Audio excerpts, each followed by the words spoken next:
morning, everyone.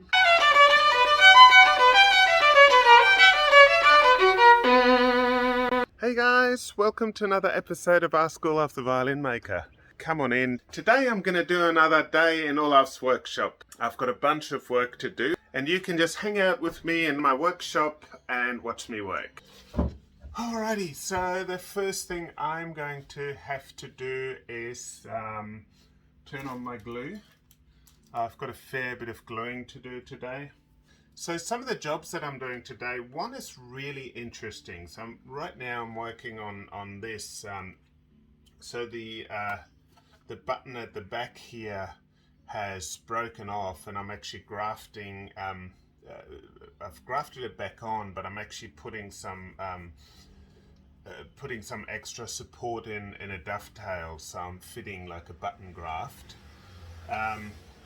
This is an old German instrument. It's it's actually a Hammick violin. I think Hammick was based in Leipzig in Saxony in Eastern Germany. So they weren't like super high level instruments, but it's still, the player loves the instrument. It's got a one-piece back. But as you can see, if you look up here, the button's actually broken off. The button up the top here broke off, and I actually glued it back on, and then I made a little cast of that area, so the whole thing sits in the cast while I work on it, and I'm basically clamping it back in, and I'll keep the cast on the entire time of the repair until that fits and is all glued in, and then when it's finished I can take the cast off. So the other instrument I am working off is, I had one that has literally disintegrated in the humidity we had recently, and so I've just got to do a lot of gluing. It's one of those instruments that has actually a lot of oil from perspiration soaked into the top plate. Can you see this whole darker patch here? It's kind of gross, but it's it's also something that has to be repaired. But these kinds of instruments often have problems during humidity, and it's almost like the instrument during humidity, it's like the instrument sweats. It's terrible, and the glue doesn't stick very well on those instruments. And I actually did a full repair on this instrument 2 years ago, but it lived near the beach, and so firstly the constant humidity at the beach and the oil that's in the perspiration actually made some of the repair come back undone, which is frustrating, but it's a pre-existing condition that makes it very hard. So I'm re-gluing everything. I've actually soaked some of the oil out. I'm hoping that's going to be enough, but I can't say for sure. It's just very frustrating. The third repair I'll be working on today is this violin here. It's basically an old Kloz violin made in Mittenwald. It's over 200 years old, and this is a big repair. Like, the top plates has had a lot of work done to it over the years, and right now, so I made a cast of this side of the top plate here. So I use it's a type of epoxy cast that I do, and that works very well for me. Some people do plaster casts. I'm a little impatient for plaster casts because so I do a different style of cast. And so there's a number of cracks here, and there's also whole bits missing. Actually, I'll take it apart and show you. And so all that has to be repaired, and my goal there is to, when I'm finished with the repair, my goal is that you can't actually see any of the repair. That's always the goal of a restoration, that the repairs pretty much disappear. You guys like my Black Sheep t-shirt? Black Sheep's one of my favorite cafes in Brisbane. They also roast coffee, and they make really good coffee. Okay, that was a bit harder to get off than I would have liked it to be, but this is the current thing I'm working on here. Actually looks really amazing. That's come together beautifully just here. A little bit of glue is still there, so I'm gonna have to wash that off. I'll soak it with cold water and then wash it off with hot water. I'm very happy with the way that's come together. Yeah, but that's, you know, this top plate still, like, it's had so it's had these huge cracks just here, this just around here, had the cracks here, there, all through here. Then it's got the soundpost crack here, it's got a bass bar crack just there, and a couple here. So at the moment I'm basically just piecing everything together until, you know, the whole top plate. So I'm going to keep working on until the whole top plate is solid, like one solid piece. Then I'm going to have to do a little bit of filling of some of the cracks and things like that, and then when that is done, I'll do some, you know, sort out all the retouching and varnish. There'll be a little bit of filling of with varnish as well, and yes, and then the instrument can do another 200 years when it's all finished. So the player has it's taken a really long time, like it's taken close to 6 months, and I think there's about another 2 months of work on the instrument. Yeah, but it's going to turn out beautiful, but I kind of underestimated the amount of work that it was going to take to get this finished. So I'm going to lend the player a violin, or I've lent the player a violin, but I'm going to lend her another violin to play while she's waiting, just so it's not so bad. But it's coming along beautiful. I'm actually really happy with it, and it's going to be amazing when it's finished. It's just had all those really horrible repairs done in the past. This was all black and horrible, and when it's finished, it should be, those old repairs should be invisible. Alrighty, I got my morning coffee, so I'm happy. Alright, so first thing I'm going to do this morning is just take all the clamps off everything that I glued for overnight, and put the clamps away and tidy up my desk a little bit. Interesting day today too. We've just started a 3-day lockdown. We're very lucky in Australia that we hardly have any COVID cases, but one got out, and so what they're doing is they're doing a 3-day lockdown, so we can't really go anywhere, and if we do, got to wear masks, which, you know, most of you all know about. We can do exercise, but they basically shut the whole city down for 3 days just so they can locate the cases before they spread out further. And as annoying as it is, because it's just before Easter, it's also, it means that, you know, hopefully the rest of the time we can, you know, we've pretty much over the last year we've had very few lockdowns, and we've been able to live our lives pretty normally. We're very lucky. So I'll just take these clamps off. That bubbling noise that you hear in the background is actually my glue, just in case you're wondering. All the lining on this violin had come undone, so I'm just re-gluing it at the moment. This is a Mast violin from Toulouse in France. He also labelled violins that he didn't make, so but it's a beautiful instrument. He actually stamped this one. You can, once I take the clamps off, I'll show you the stamp. So it's got the stamp up here. Can you see it there? It's got a second stamp. Got a second stamp inside. Anyway, the glue's ready. Sip of coffee, and then I'm going to glue the lining back on. I put glue on both sides. It just makes it stick a little bit better. These are my favorite little clamps. They're so nice and tiny. Okay, I'm happy with that. Okay, I just got to put that away to dry. There we go. So that violin can just dry back there. It'll probably need to dry for about 4 hours, maybe 6 hours. So hopefully this afternoon I'll be able to take the clamps off, and getting very close to gluing that whole violin up again. So it's got those things. It's got that gluing out of the way. So I'm gonna just check if I need to do any gluing here. And I need to glue some little cleats on, so I'll do that next. So on this instrument I'm going to glue a few more bits of reinforcement just here and there, just to strengthen that whole area. So they're like just little cleats.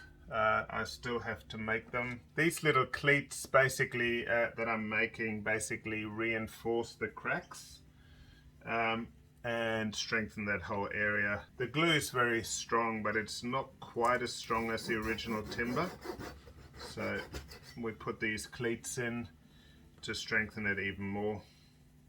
I like doing them fairly equally in size, so that's why I made this little block, but I've nearly sawn all the way through it.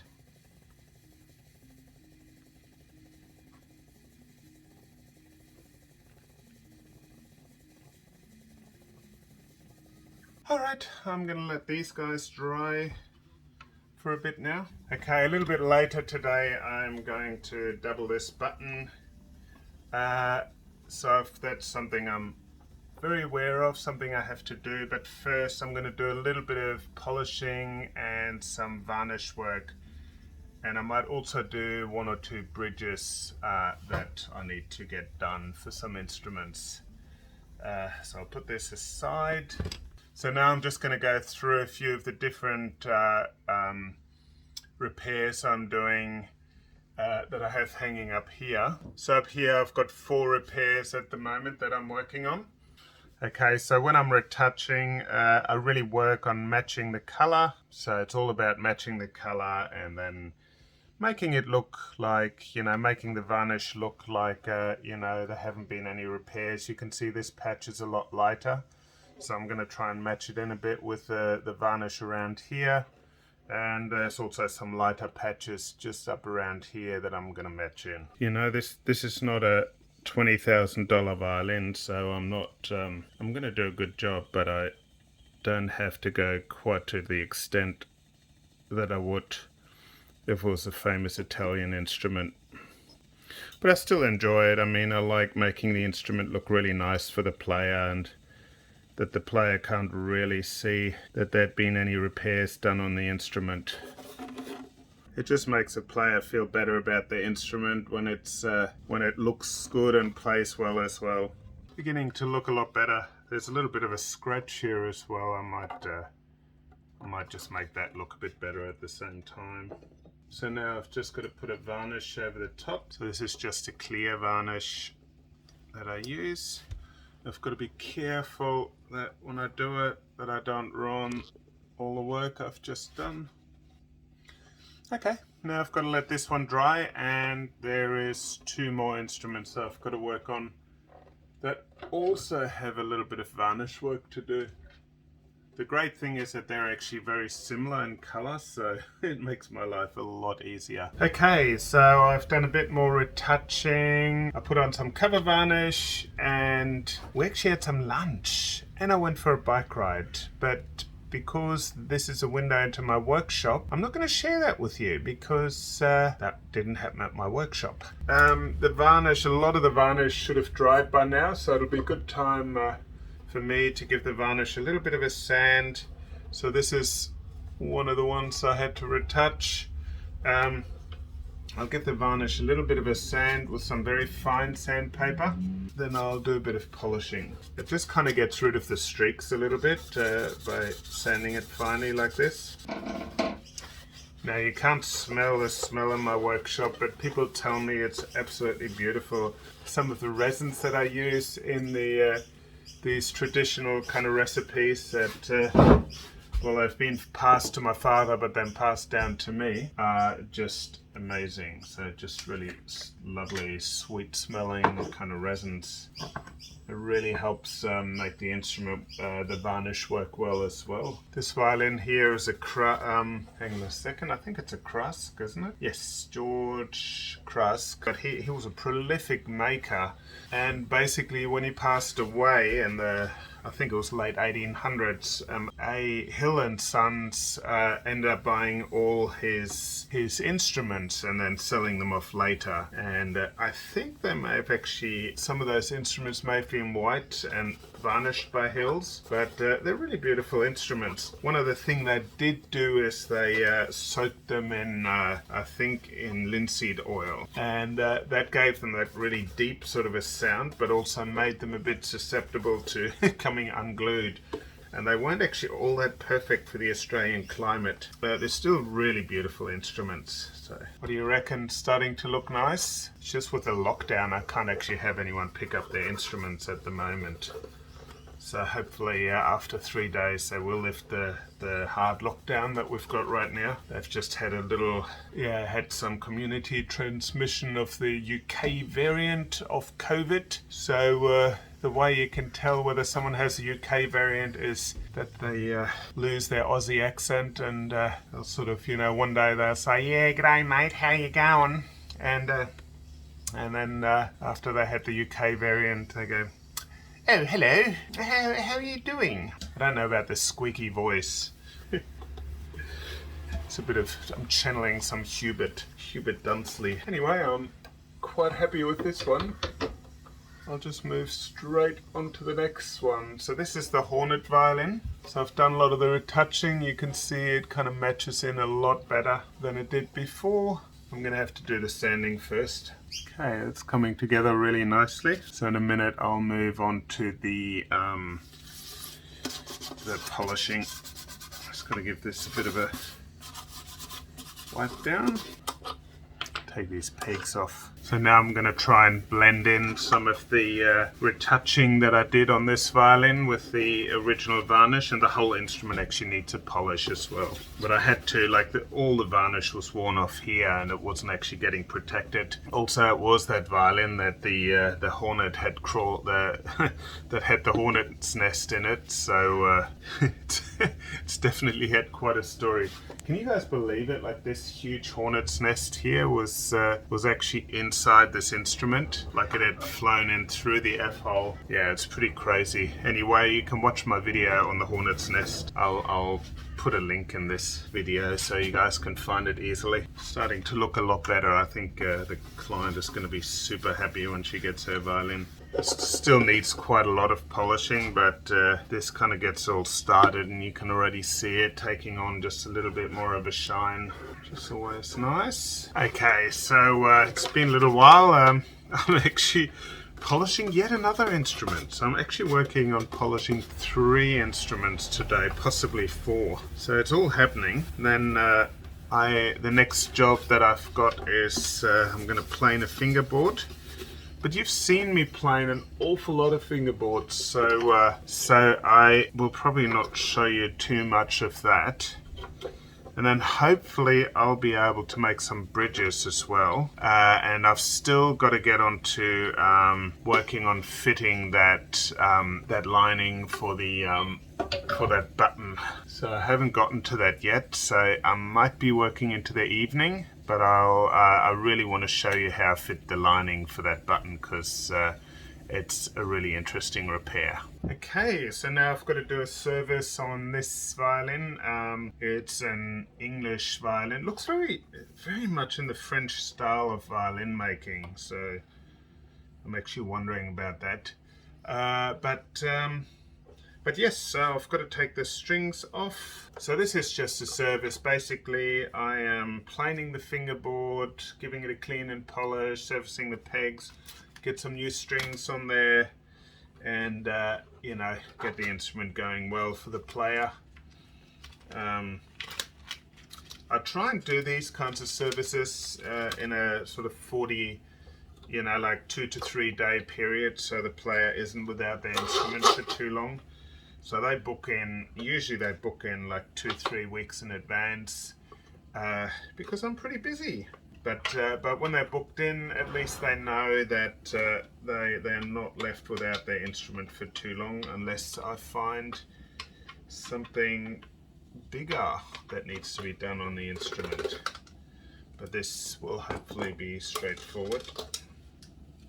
Just taking the old strings off. Just put these things all together so I don't lose them. I'm just going to bin them. They're not even worth saving. Huh. Well, some really deep grooves in the fingerboard. You can see it especially on the first finger. Yeah, on the first finger. You can see it usually on the A string, first finger of the A string and E string. Yeah, that's quite a significant lot of grooves worn in. I think you guys watched me playing a fingerboard last time, so I won't show you the whole process. One thing that's always very important in the process is protecting the top plate, so I'll always put this leather protecting shield on there. Anyway, I'll come back when I'm just doing the finishing touches of sanding at the end, and then I also need to clean the instrument and get it ready for polishing. There's also on this particular violin, there's also a fair bit of wear and tear just on the hand patch here. And always, this is really important actually. You've got to try and keep varnish on the hand patch. So if the varnish is worn off, you've got to make sure that you get it replaced. It doesn't cost much just to put a bit of clear varnish on there. But if you don't, the costs can be huge, because if the perspiration soaks into that area, it can absolutely destroy it. And by destroying it means is that the perspiration will soak into the timber, and then the oil, basically the oil from the skin will soak into the timber, and it'll make the instrument very difficult to stay together. Like the instrument will come unglued. It basically dissolves the glue when it gets oily. Okay, I'll put these things here. I know that the violinist that plays this instrument actually watches my videos, so I hope it's not freaking you out too much, but your violin will be working a lot better when it's finished. Okay, just doing the final little sand. I've already glued the nut back on. I'm going to have to lower the nut a bit, and that's going to be perfect. And the fingerboards, yeah, it's got a nice thickness now. It's going to be nice and easy to play. And so my next step on this violin is going to be giving the whole instrument a clean. Okay, so it's about 6:20. I still haven't gotten to doing my the lining for this button, and I really think I'm not going to get it done this evening. It's 10 past 6, 20 past 6, and you know, I need to finish at some point. So what I'm going to do is I'm actually going to do this tomorrow morning, but it'll still be part of this video, so you get to see me drink yet another morning coffee, and you know, you can watch me do this, because it's a little bit involved and I don't want to rush it. Like, it has to fit 100%, and so if I did this now, I'd be here till probably 8 p.m. or later, and I just don't want to do that. Time to go home. So to be continued.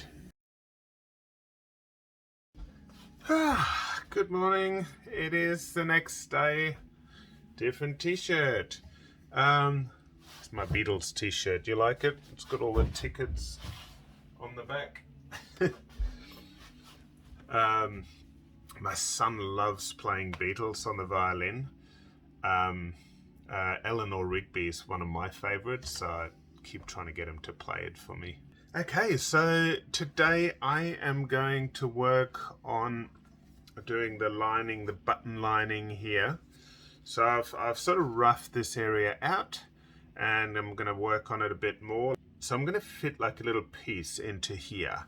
And as a violin maker, anything you fit pretty much has to fit 100%. So I use chalk to fit it, but also a big trick is to make sure that the original the area that you work with is dead straight, like as flat and straight as you can get it, because the flatter you can get the area, the easier it is to fit a new piece to it. And I've got to make sure I sharpen my tools, so I'll be doing that in a second. I'll be sharpening my the blade for this plane, because that's the plane I'm going to use. It's a Lee Nielsen. A friend of mine gave it to me for my birthday. Best birthday present. I like use it all the time. Alrighty, let's get started. So I'm going to work with a number of different files. I mean, the first one is a little rasp that I have. And then that's for some of the rougher work. So I've already cut this out with a chisel, and I use partially this chisel, and I've got another one. They're all Japanese folded steel, so they're super sharp chisels, and you get a very nice and clean cut. But now it's onto the file, which actually it doesn't cut as cleanly as because especially a rasp just kind of makes a bit of a mess. But it's just using the right tools to get close to where I need to go, and then I use the finer tools.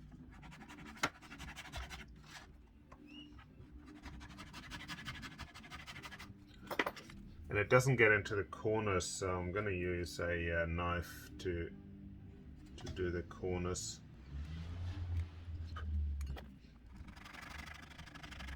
Okay, so I'm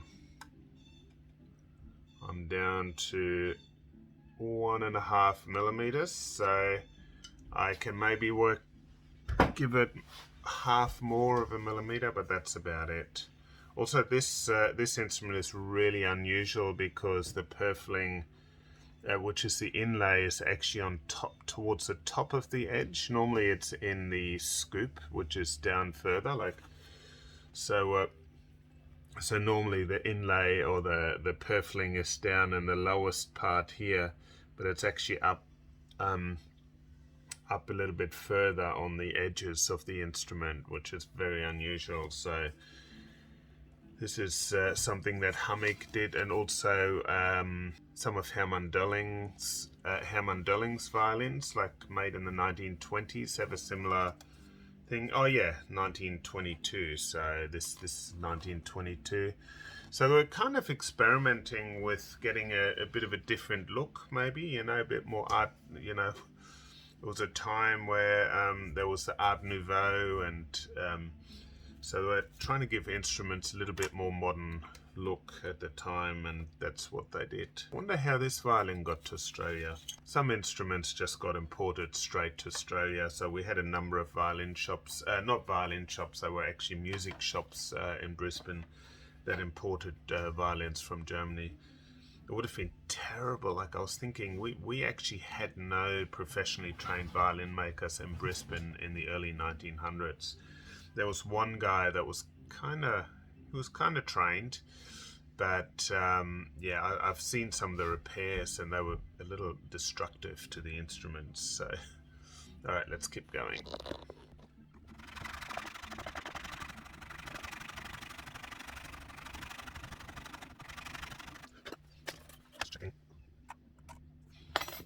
Yep, we're definitely level. I'm going to use the finer file now.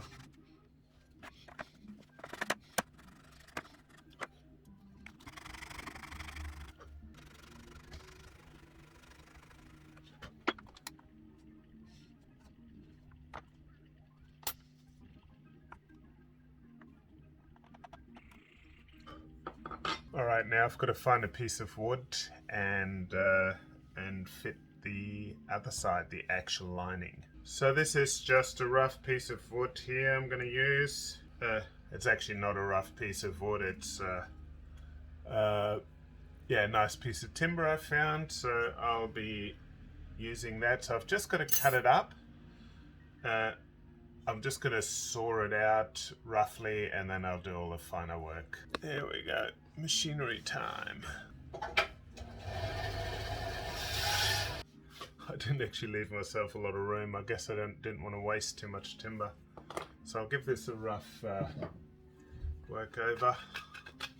Okay, it's starting to look a bit better. I've just really got to sharpen this, so I'm just going to sharpen this quickly.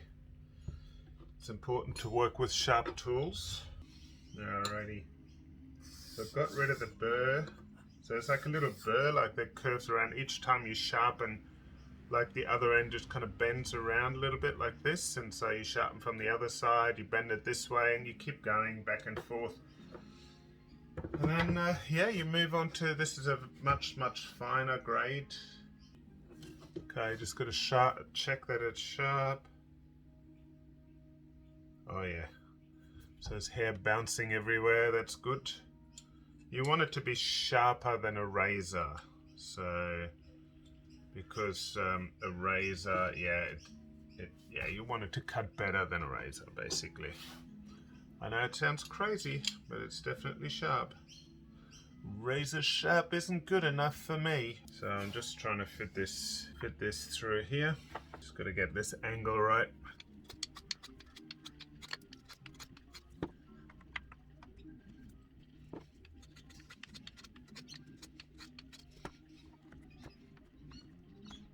We're getting close now.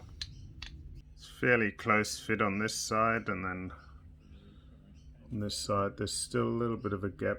I've just got to get rid of the gap and then I can do the final fitting. This all takes quite a while, so I'm not showing you the whole process. Alright, let's try. So what I'm going to do is I'm going to put chalk on here now. It sits very firmly. That's crazy, that's great. Oh, that's really, that actually fits really well. The chalk is really evenly distributed. So it's just so important. If you can work with really straight surfaces, it is so much easier. But like I said, this has to fit 100% so that when it's finished, it looks amazing. What I will do is I'll actually, this will be the last job I'll kind of show you for the day, but I will, I'm going to glue this in shortly, and once it's glued in, I'm actually going to wait, and this afternoon when I take it off, I'll show you what it looks like, because yeah, it's always good for you guys to see what I'm actually doing here. Alright, because this all fits so well, a single clamp will do the trick. So I have just got to grab my glue. So I've got my clamp ready. This is all ready. So I've just got to put glue on both sides and then be just very fast and gluing it. It actually fits so well. It's really hard to get it back out when it's when I've just put it in. Okay, here we go. So this has to be very fast, this process. Okay, and big clamp. Okay, I am totally happy with that. So that's all clamped together now. Fits perfectly, and now I've just got to wait for it to dry. So I'm gonna go for what's the time now? So probably about 4 hours. So I'll take the clamps apart this afternoon, and I'll just show you how I finish that off, just so you can see what it looks like. I'll just do the rough finishing, but not the fine finishing. All right, we're getting towards the end of another day, and I have had lunch, my bike ride, done quite a lot of work, but now it is time to take the clamps off. Okay, so this is all dried now, and so I can take the clamp off, take the this off. Yeah, no, that's perfect. I'm very happy with that. Now I've just got to cut this down a bit, and then do the final work, and then I can pretty much close up that violin. It might even try and do that today, but first I will saw this down. Here we go.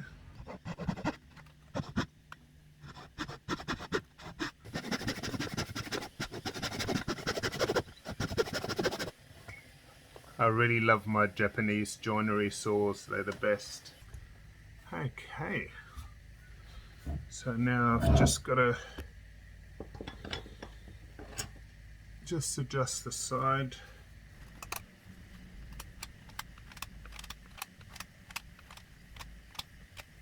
I've got to be super careful not to cut into the actual back of the instrument. So.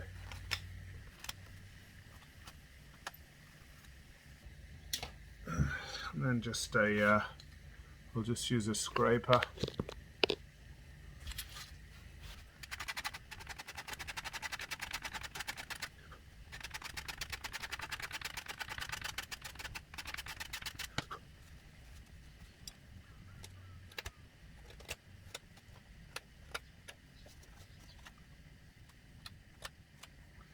Okay.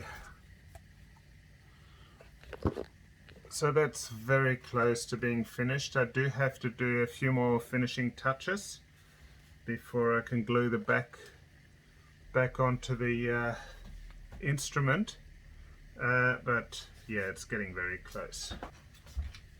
So here's the other half, and I've just got to make sure I match this beautifully when the time comes. And I think the player's going to be super happy with her instrument. Anyway, I've got a little bit more work to do to it, so I'm not going to glue that shut today. That'll happen tomorrow. Yeah, but not too much to do. Then I've just got to sort out the bridge and everything, and the player will be back with her instrument. Okay. Anyway, that's my day. All rolled into 2 days. During lockdown, so it's been very quiet on the customer front, but I'm actually quite happy about it. It's been I've had a lot of backlog of work, and so for me it's been just excellent to just have that time to catch up a little bit. Still got one more day of lockdown, so and then we'll be hopefully all caught up. Anyway, if you like my videos, hit the like button, subscribe, and hit the little bell so you find out every time I post a new video. Anyway, keep making beautiful music. See you guys next time. Bye!